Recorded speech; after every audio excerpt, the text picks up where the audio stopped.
You're tuned in to News Now on KFUG Community Radio 101.1 FM and streaming online at kfugradio.org. This co-production between KFUG, the Rivers Outpost, and Redwood Voice is bringing you the latest happenings right here in Del Norte County. On tonight's stories, in the wake of the vandalism of the billboard located by the Crescent City Harbor for daring to proclaim Black Lives Matter, the rally of solidarity that formed around it, and 3 different interviews to ask what brought them here, which gave 3 very different, very interesting answers. In other news, a shorter form story of Avi Kritz's project, The Portland Protests from Behind the Camera, in which he interviews Cher Byrne, a live streamer who has been sharing these protests with the world outside, to show just what's going on in Portland. In school news, Del Norte students will be attending online schools come August 31st in hopes of the trustees to take a phased approach. And finally, a talk with a concerned community member, Elijah Brunson, and his thoughts on a recent racist graffiti that said, "White Lives Matter More." His thoughts on both the divisiveness and bigotry, but also why he believes there are far more important problems that are actually worsening in our community as a result of people's attachment to dividing the community. All that and more on tonight's News Now. For KFUG Community Radio, I'm Persephone Rose, and I'm joined by Avi Kritz.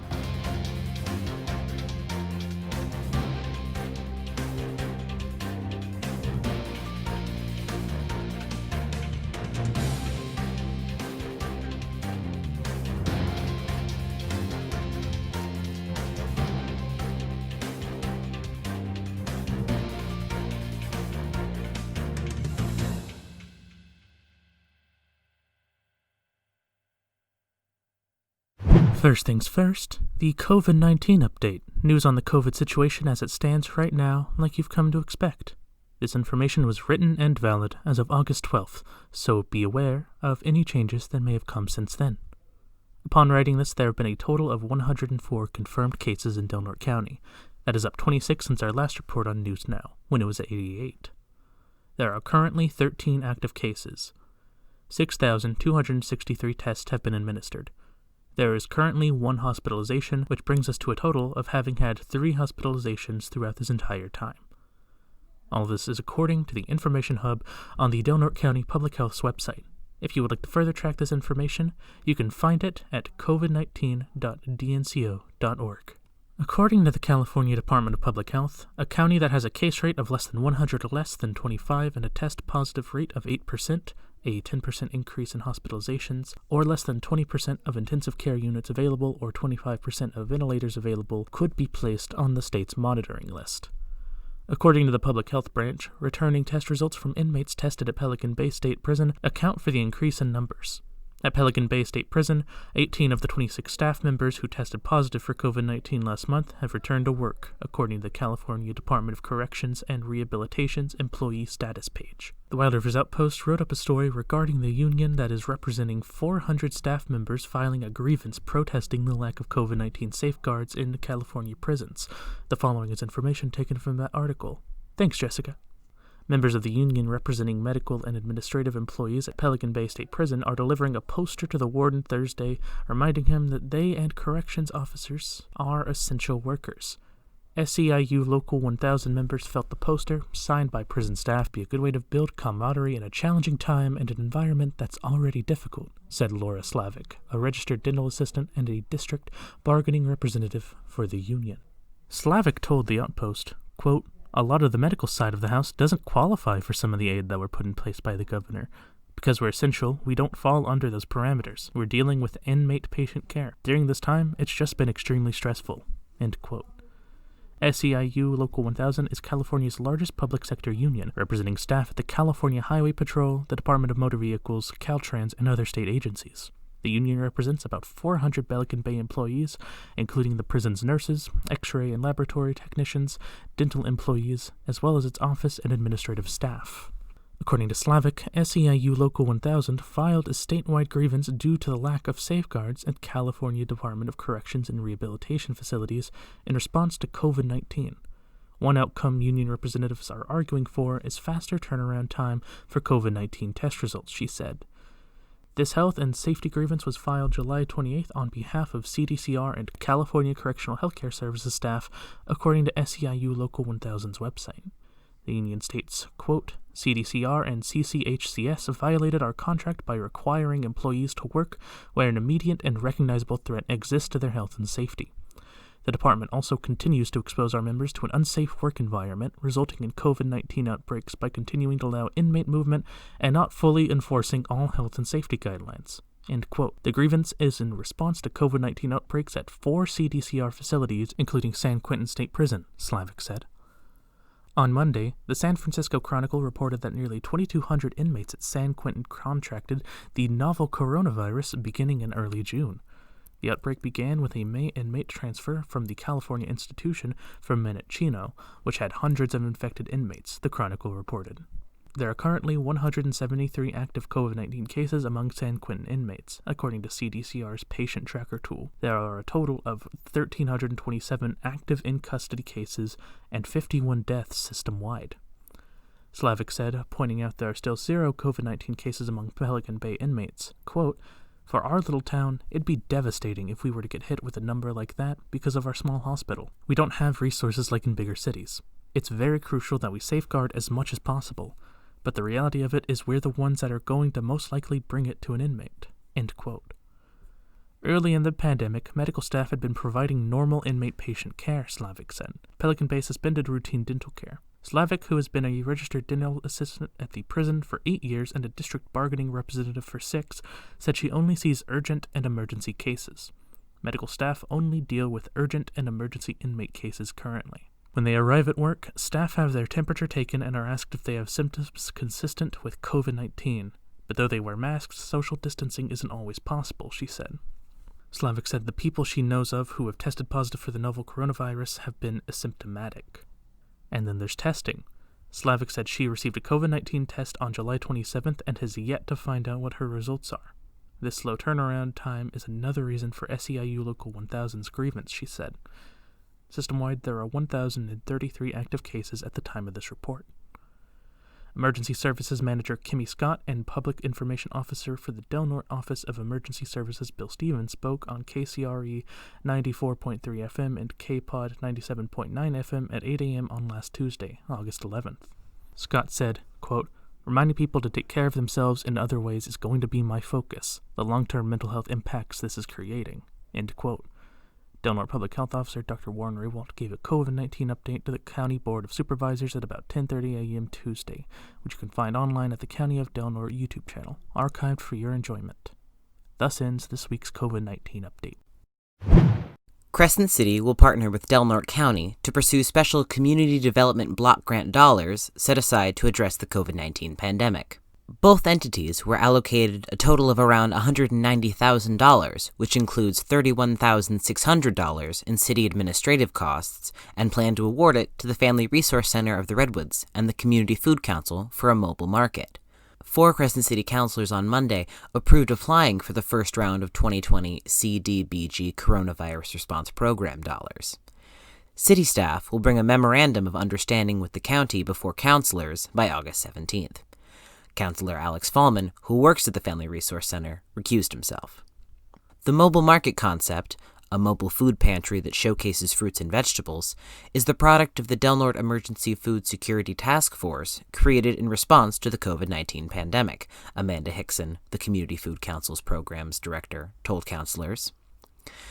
The CDBG dollars would fund the project for a year and is expected to serve about 1,200 people, according to the city's staff report. Hickson said, quote, "We see this mobile market, in response to COVID, being especially important, but it's multifunctional. We would emphasize eating healthy foods and getting it to the corners of our county where food is hard to come by, especially fresh produce." End quote. In Del Norte County, the number of households relying on the Supplemental Nutrition Assistance Program, or food stamps, has increased by 10% since March, according to Dorothy Wadlow, program manager for the County Health and Human Services Department. Before March, DHHS issued CalFresh benefits to 3,000 households. Since March, the local caseload has increased by 300, Wadlow said. Wadlow told the Rivers Outpost in a July 27th email, quote, "Most definitely the increase is due to businesses that were forced to close and or reduce hours for a good amount of the employers that were able to remain open. A portion of our employable population relies on employment directly associated with the tourist trade, whether it be hotels, motels, restaurants, tours, etc. With the restrictions experienced due to COVID-19, there was a devastating effect on a number of our residents, end quote. According to Hickson, however, the number of people visiting the Community Food Council's Pacific Pantry has steadily decreased since the pandemic started. July saw the fewest number of recipients since the pantry opened in April 2018, though she told counselors she hasn't yet done an analysis on why. She said, quote, "Part of it could be because of benefits that have gone out with the pandemic and EBT and CalFresh and those sorts of things. Another big one is people don't want to come to a public place, especially like a pantry, and expose themselves. A lot of people are taking the pandemic seriously and staying home," end quote. The program will operate in conjunction with an ongoing food recovery project the Food Council and the Del Norte Solid Waste Management Authority have been conducting. Paid for by a grant through CalRecycle, Food Rescue Del Norte seeks to divert 400,000 pounds of edible food from the landfill by gleaning, preserving, and redistributing it to those in need. Hickson said the Food Council plans to use some of its CalRecycle dollars to purchase a refrigerated van that it plans to use in conjunction with the mobile market. Money for the program is also available through dollars the Food Council receives from the Federal Emergency Management Agency's Emergency Food and Shelters Program. The Food Council also has federal dollars available through the Coronavirus Aid, Relief, and Economic Security Act, as well as through its grants from Building Healthy Communities, which is funded through the California Endowment. And now, a segment from Redwood Voice. On the last News Now, in reference to 1st District Supervisor Roger Gitlin's negative comments on it, I spoke about the billboard from the California Endowment near the Crescent City Harbor that greets those driving into town. His issue regarded the fact that it contained the phrase "Black Lives Matter," and that it was offensive and, in his own words, exclusionary to Euro-Americans. In much escalation and numerous Facebook posts that I will not be dignifying by reading aloud more than I already have, Gitlin and some of his supporters have continuously placed all of their focus and energy in speaking out against the sign and its message. Though it contains many messages, it consistently circles back around to their problem with the phrase "Black Lives Matter."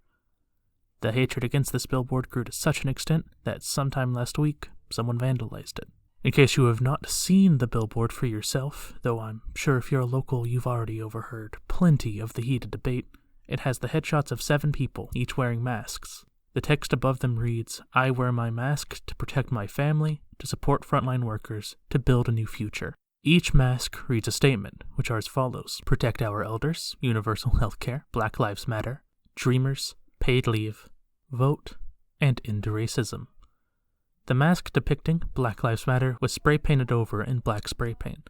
It was the only mask of the 7 that was vandalized. Furthermore, according to what Geneva Wiki of the California Endowment told the Rivers Outpost in an email, thanks Jessica, quote, "The billboards are located in urban, suburban, and rural areas of the state. We have not experienced any pushback on the messages, with the exception of Del Norte," end quote.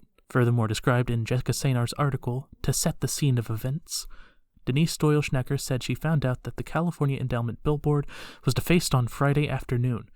She said she made a police report, sending them screenshots from posts on Facebook.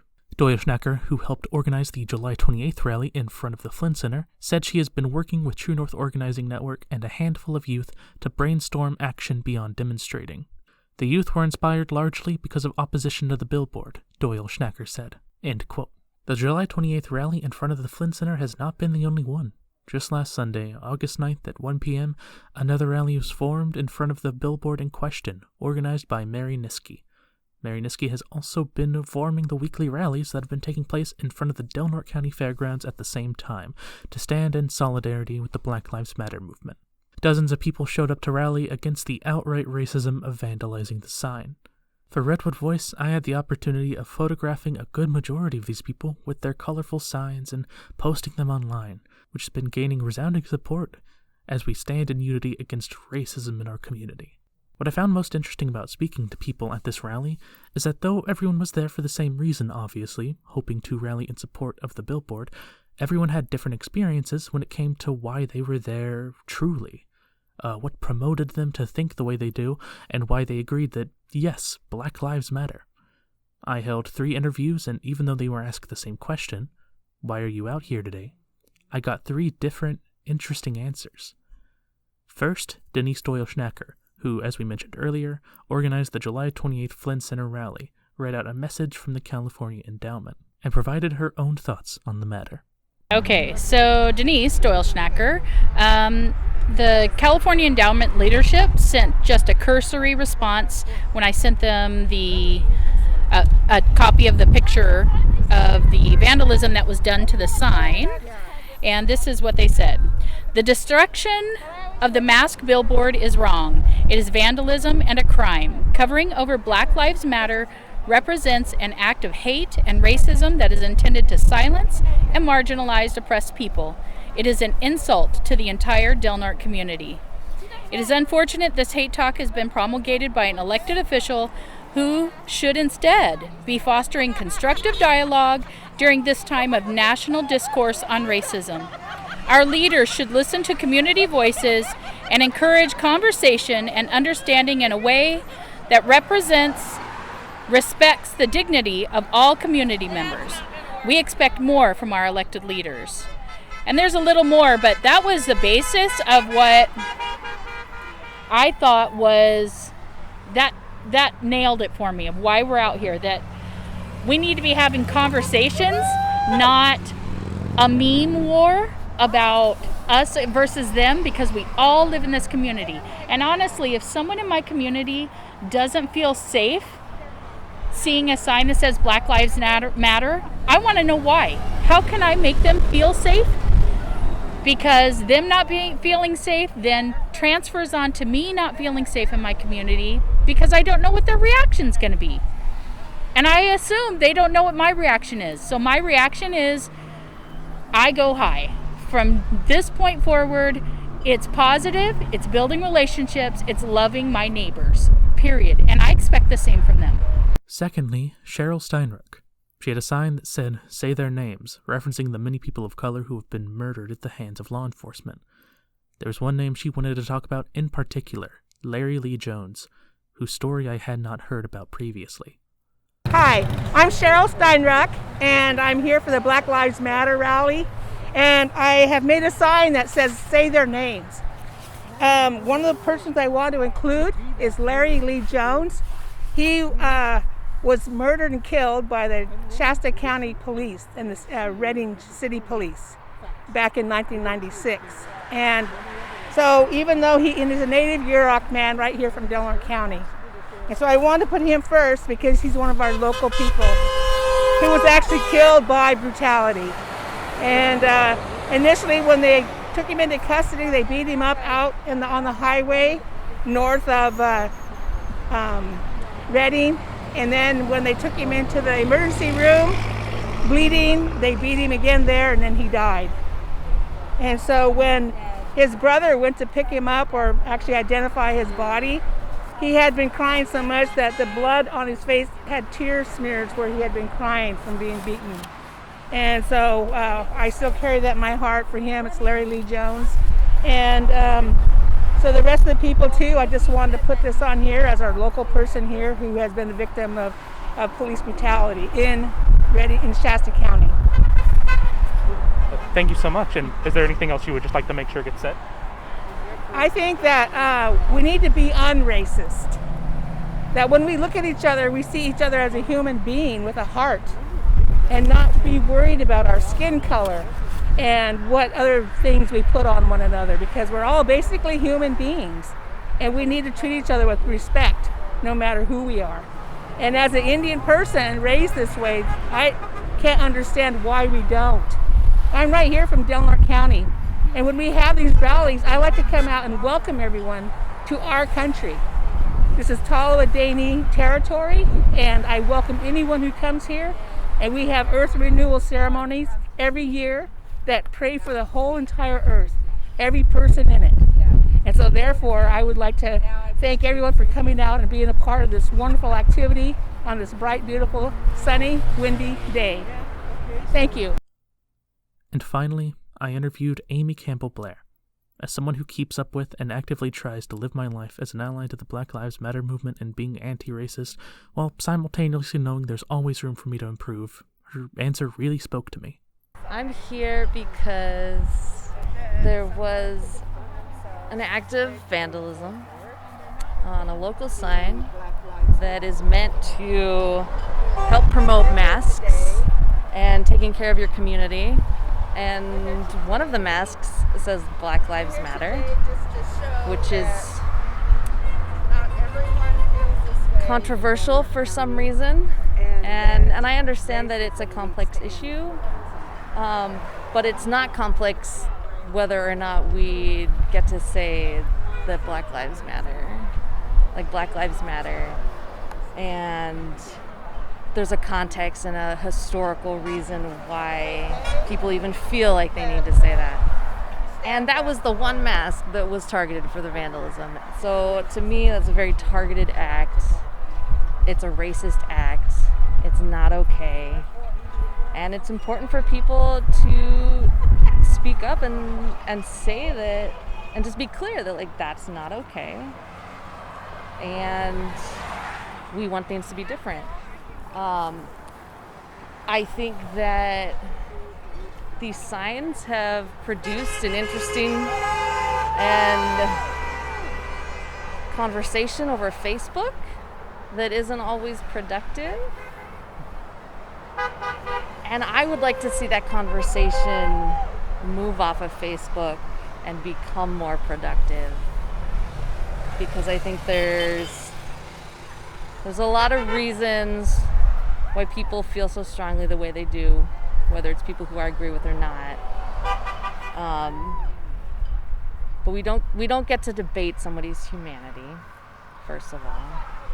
And second of all, there's some very specific work that I believe that white people specifically need to do and need to work on. I include myself in that, in saying that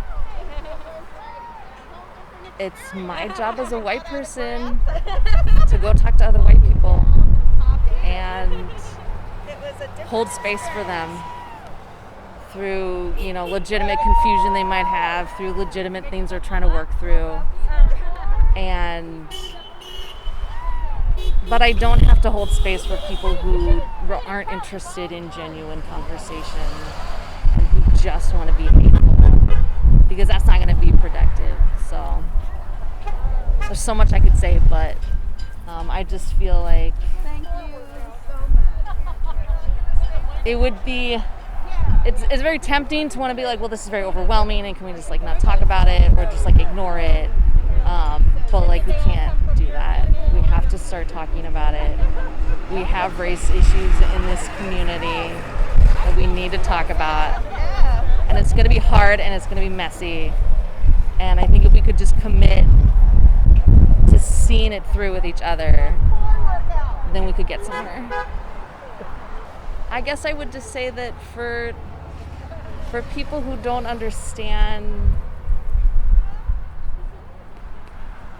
the need to say Black Lives Matter, I would say that I hear that confusion, and let's have a conversation about it, because you saying that is racist to say Black Lives Matter hurts Black people. And I know that because I listen to what Black people are saying, and they say that hurts us. So let's have a conversation about it. Stay safe, and Black Lives Matter. And now, a segment from Redwood Voice. On July 30th, I interviewed Cher Byrne, a protester in Portland who live streams her experiences at the Black Lives Matter protests. We had a great conversation surrounding the current situation in Portland, what the mental toll of attending these protests can be, as well as why Cher decided to start streaming in the first place. The following is a small clip from her interview. You can find the full video, which includes clips of Cher's streams, on Redwood Voice's YouTube channel or our Facebook page. Please enjoy. Why do you personally live stream these protests? So, initially, it was to show my family members as, they live out of the state. And, when I called them, I was telling them about my experience protesting. And they, the things that I was telling them, they were saying that, well, how do you know? Were you actually there? Or how do you know that something else didn't happen on the other side of the park that you didn't see? Or, and I was just getting a lot of pushback. And so I thought, you know what? I'm going to start videotaping this. That way I can show them in real time what was going on. And so that was kind of my initial motivation for live streaming.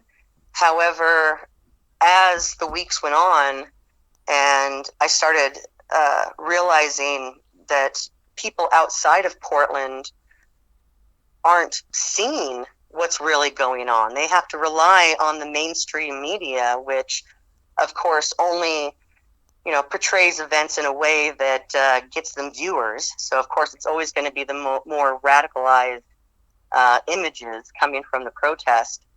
I decided that it was really important to stream it and get the unedited truth out there into the hands of the rest of the country. And so, yeah, I'm not a journalist. I'm an accountant. And I'm just doing my part to try to spread information and open people's eyes. How many people do you know in the Portland protests or in other protests across the country? How many people do you think, or do you know, live stream these protests? Oh, wow. I'm connected with live streamers all over the country who have, seen my footage and wanted to connect and share their footage.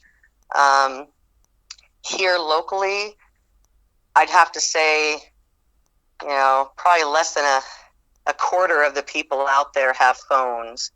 Not all of them are necessarily live streaming, but, there's got to be at least a dozen different good, solid angles every night from various live streamers.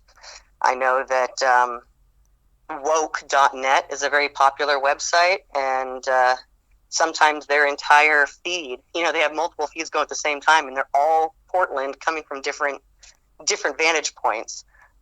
So yeah, there's quite a few of us out there, which is why I believe that officers are targeting them so much, because they know they're being watched. Mm-hmm. How have you seen these live streams affect people's opinions about the protests? I think that it's been overwhelmingly positive. Of course, there are always those people who don't agree and try to use the footage they're seeing to support their own deep-rooted beliefs and opinions. But the vast majority of people who comment on the stream, who share these videos, who privately message me after the fact to thank me, have been telling me how important this streaming is and how it has definitely changed their opinion as they're able to see unedited what led up to the fighting and the aggression that the news is portraying. I've also had people reach out to me and say that that they have shown either my videos or another streamer videos to their conservative friends and family, and it allowed them to open a discussion to talk about it, whereas before people were very closed-minded. But when you're watching it live or firsthand unedited, I think it's very hard to ignore what's really going on. And so live streams are extremely important in changing public perception of the events. The conversation I had with Cher was truly eye-opening, and I will continue to follow her streams as she stands on the front lines with other members of the BLM movement in Portland. Please check out the full interview on the Redwood Voice YouTube channel or head over to our Facebook page. Stay safe, and Black Lives Matter. I had an opportunity to talk to Elijah Brunson, a concerned member of the community. He recently posted a photo on social media depicting a piece of racist graffiti depicting a hastily spray-painted White Lives Matter more. The post garnered quite a bit of attention. Elijah Brunson reached out to Redwood Voice with the photo, hoping to inform us of the graffiti. I asked to interview him in order to get both the situation documented and get his thoughts on the matter. While he discusses both the vandalism of the billboard and the graffiti, and how these acts of racism are despicable, he also talks about how they are taking away from the many genuine problems our community is facing due to the division. I'll let him take it away from here. My name is Elijah Brunson. I've been in Crescent City for about 5 years. You know, I'm a resident of the community here. I was driving home yesterday mid-morning, and about maybe a mile away from the bug inspection plant out in, I believe it's Gasky, I noticed some graffiti on this K-rail on the left. And then I was like, okay, I didn't see what it was. And I kind of saw the tail end, it said matter. And I was like, oh, okay, you know. But then I was like, I think it said what I thought it said. So I had to do a U-turn. I drove by pretty fast by it because there was cars behind me. And I was like, okay, I didn't see it again. So I finally drove back heading towards town here. And I pulled off at top and walked back. I was like, oh man, I need to take a photo of this and send it to people because something is not right about this. These are like major entrances. First, it was like the one entering town on the 101. Then it's this coming on the 199 coming from a corridor Cave Junction area. And it's like, what message are we sending as a community leaving with such just open like discrimination and like just racism? It's like, that's not promoting community. If people are coming from outside of area, I've met personally people of diverse backgrounds coming over here camping out at the river, even out at the beach, who've done different stuff. And it's just difficult for people to see that and feel like they're welcome in a community. So it's just like seeing that and just feeling the way I'm feeling. I'm like, it's difficult to feel like you're welcome in a community as a quote unquote outsider. I've been called just last year. Here's an incident I'm going to bring up. I have 2 small sons, school age sons here in Del Norte schools. I've been coaching them for years, coached numerous kids in this community here. Out at soccer field here by a resident of Del Norte, I was called an outsider. You need to go back to where you're from. And I was like, really? I kind of pondered. I was like, well, what is an outsider? Like, I don't know. I'm here coaching your kids, but you're referring to me as an outsider. And that statement stuck with me for a while because it's just like, well, why am I considered an outsider? Is it because of the color of my skin? Like, well, I care about kids, care about people. And before I got on this call here, on a Facebook post that I put, somebody put like, sometimes people are just tired of being told the way they should feel about whatever the Black Lives Matter movement. And this is not even about that movement. So many people are being divisive, and like, I see like my personal view on it. I've been very quiet about stuff, just reading people's sharing things and doing things and externally. And then I see people sharing certain posts and share these individuals' posts and things. That's their personal opinion. And then they take it as doctrine and run with it because they feel like that is the entire way everyone should feel. Like, I grew up in Southern California in a very diverse city in Oceanside, Southern California, and I've never experienced anything like that. I briefly went to school in Montana and West Virginia and experienced little spurts of little racism, like, hey, not being served in a restaurant in up in Billings, Montana, and then out in like Weirton, West Virginia, small town out there. But like, to see the divisiveness, it's saddening because we got so much stuff going on with our community here. To have such open discrimination and divisiveness it's sad, because we have kids going to be out of school in upwards of 8 months. We got parents struggling to wonder where their next bill is coming from. And then you have this on top of that. It's like, come on, like, we need to come together as a people, not be worried about this divisive racial stuff. That it matters, but it's not like the bigger picture. Literacy rates are bad. Children are not in school. Children are getting abused. Like, child abuse rates are up. Even here in Del Norte, people probably don't even realize that, but they're so focused on a billboard that has Black Lives Matter and other ethnic minorities, dreamers, and things like that. They don't even realize that literacy rates are struggling here. And it's just, we need to come together. It's enough with the divisiveness and people just separating each other. It's just hurting. Like, I was really, really, really hurt. I never felt more betrayed as a person than besides seeing that. And I know you shouldn't, as a 36-year-old man, you shouldn't feel that way. But I was like, okay, you know, Del Norte County's different. There's all this stuff here. You hear little tidbits. But then I saw the billboard when I took my son last Thursday for surf lessons. And I was like, okay, you know, maybe that's just person being angry.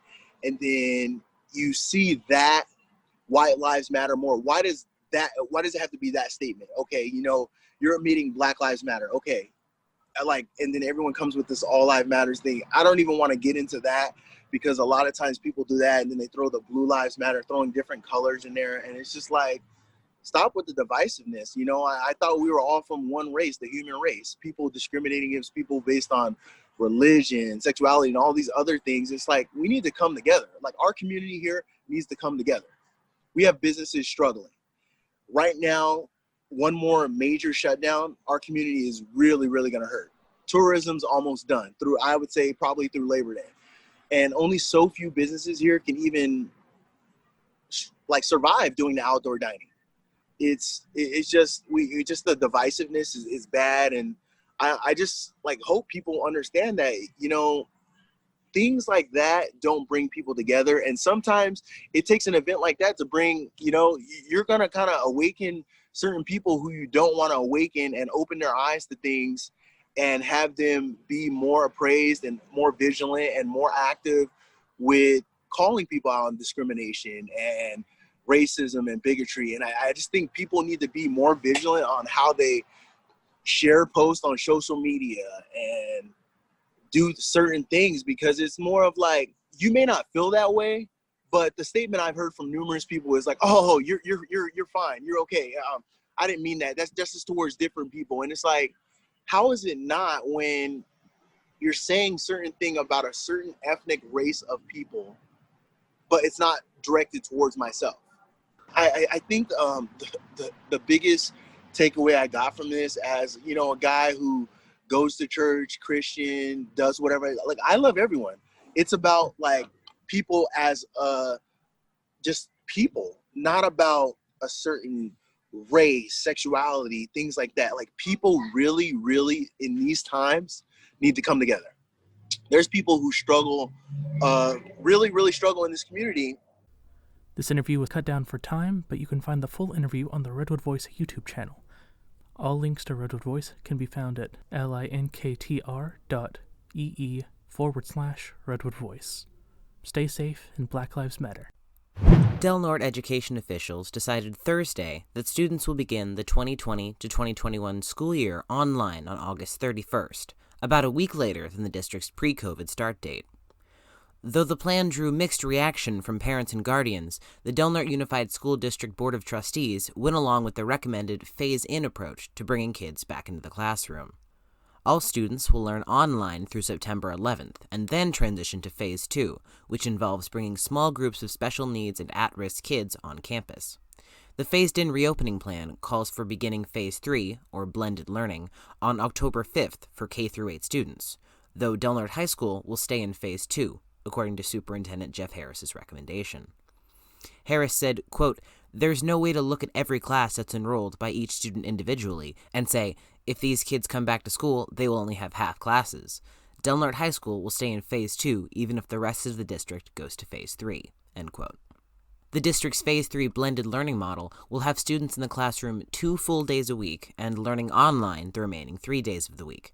Parents were also able to have their youngsters take part in their lessons remotely, regardless of what learning phase the district is in. Harris based his recommendation on the district's continuum of education, which coincides with where Del Norte County is on the state's resilience roadmap. The continuum alternates between full online learning at Phase 1 and a full reopening of schools at Phase 4, based on the community's overall progress in addressing the spread of COVID-19. Completely reopening campuses isn't currently an option based on state and local public health orders, Harris said. If trustees did decide to bring students back to campus on August 31st, he said each one could be charged with a misdemeanor for violating those orders. Harris's recommendation also called for adjusting DNUSD's calendar for the 2020 to 2021 school year. If students start their first day of learning on August 31st, he said the district may have to extend the school year by 2 days, which would result in additional personnel costs. DNUSD could use federal COVID-19 learning loss mitigation dollars, he said, though it would have to negotiate with the Del Norte Teachers Association and California School Employees Association Great Northern 178 to add those days to the calendar. Representatives with both bargaining units need to discuss changes to the calendar with Colleen Parker, DNUSD's Human Resources Director, before bringing it back to the Board of Trustees, likely by next week, Harris said. Students are expected to receive Chromebooks on August 17th. Certified staff are set to return to work August 19th, while their classified counterparts come back 2 days later. Everyone will participate in training from August 24th to 28th, Harris said.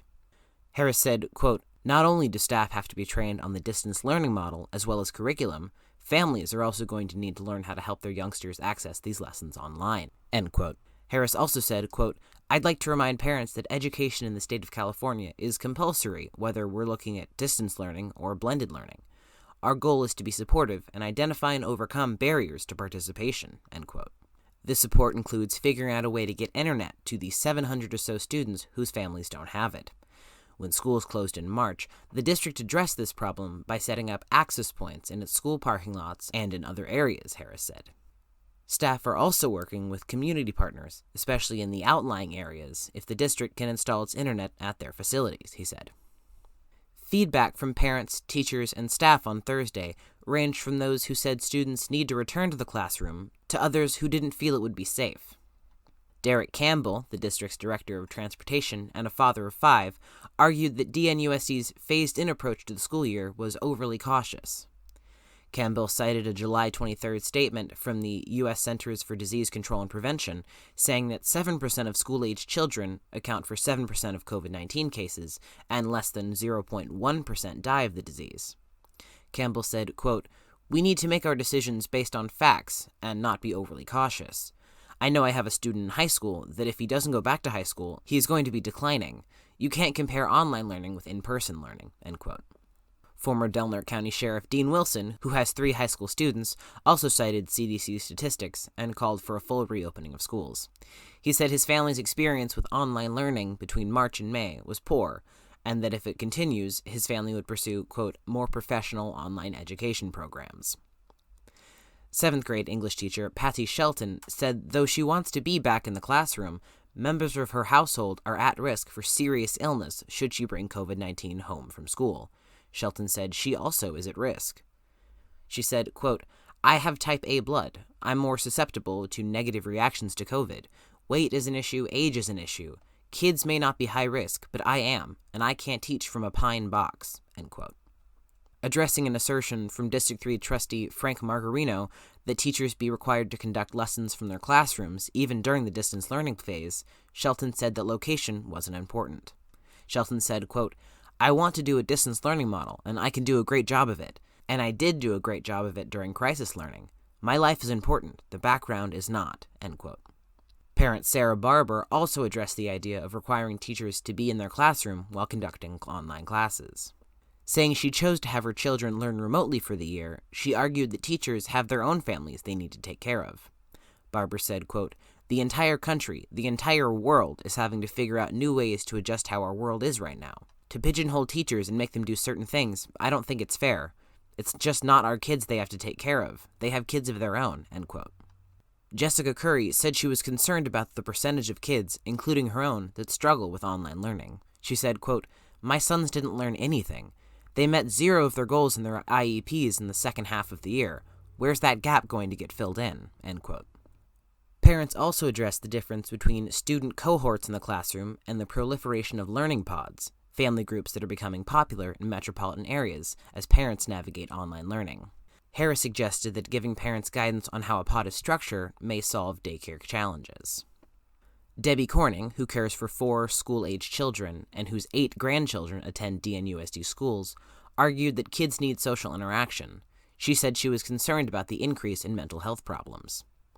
Corning said, quote, "I don't know how putting school off further down the line is going to address any of those issues. If the school is going to promote learning pods as an idea for working parents, what is the difference between promoting a learning pod for 2, 3, 4 families? Isn't that the same thing as having small cohorts at school, which I believe we need to do, end quote.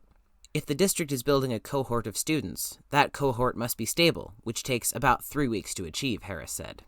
That cohort has to be stable for a minimum of 9 weeks or longer. Harris said, quote, when we bring kids together, that cohort is only a cohort for that time in class. The moment they leave and go home, or go play with friends, or go to a caretaker's home, or go to see another family member, that's outside of our control, and that cohort doesn't exist, end quote. And now, a segment from Redwood Voice. Del Norte County 1st District Supervisor Roger Gitlin is a phrase you've likely heard a lot lately, even if you're not a local. He's been in quite a few of our past newscasts for various reasons, and in many of those newscasts, I've been teasing a large-scale project I've been developing, something very unique that we've never done the likes of on Redwood Voice. I'm happy to report that this project is finally completed and is available online on the Redwood Voice YouTube channel if you would like to see it for yourself. This is the Accountability Corner, a show where we talk about people in power spreading, promoting, or otherwise furthering harmful ideologies and actions. We break those down, talk about how wrong they are, usually in more ways than one, and highlight the community backlash that comes from it. This very first episode ever stars Gitlin in the wake of his incitement and spreading of hate speech on Facebook, and the many beats that have taken place since then. It is, in truth, only the first part of the documented experience on Gitlin, as he has a rich history regarding harmful ideologies that is dipped into just a bit in this video.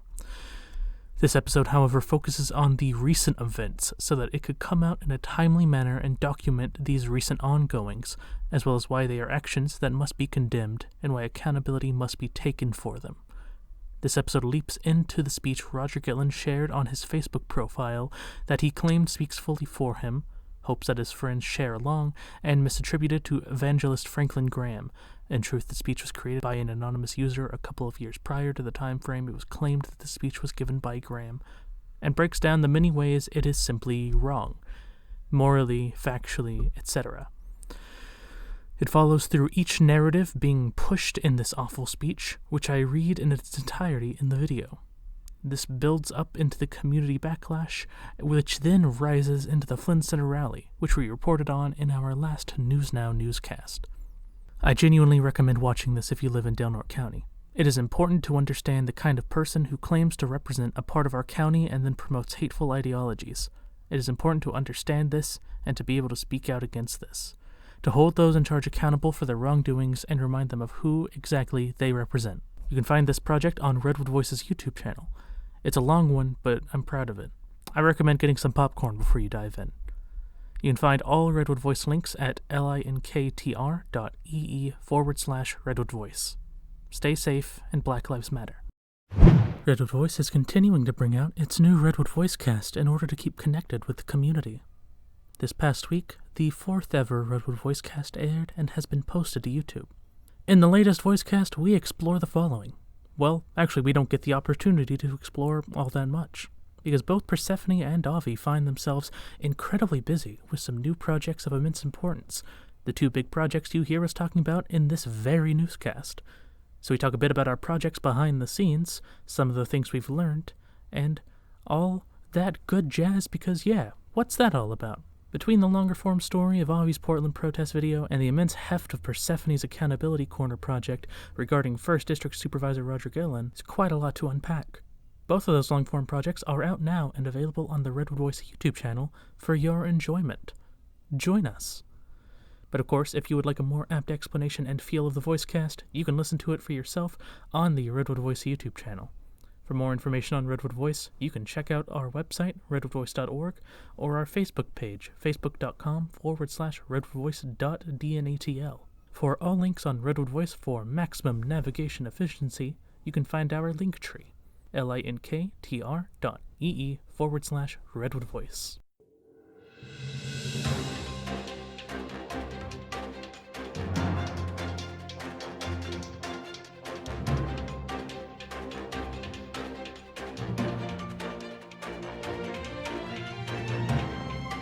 Thanks again for tuning into News Now. To hear more episodes of our newscast, check out kfugradio.org or our YouTube channel. Special thanks to Wild Rivers Outpost and Jessica Sanar, Crescent City Bureau Chief, for providing great content. Tune in 2 weeks from now to KFUG Community Radio 101.1 FM or stream online on kfugradio.org to hear more news from your favorite local radio station. This newscast was edited by Persephone Rose. The voices of this newscast were Persephone Rose and Avi Kretz. And a special thanks to all the interviewees who helped make this newscast just a little bit more special.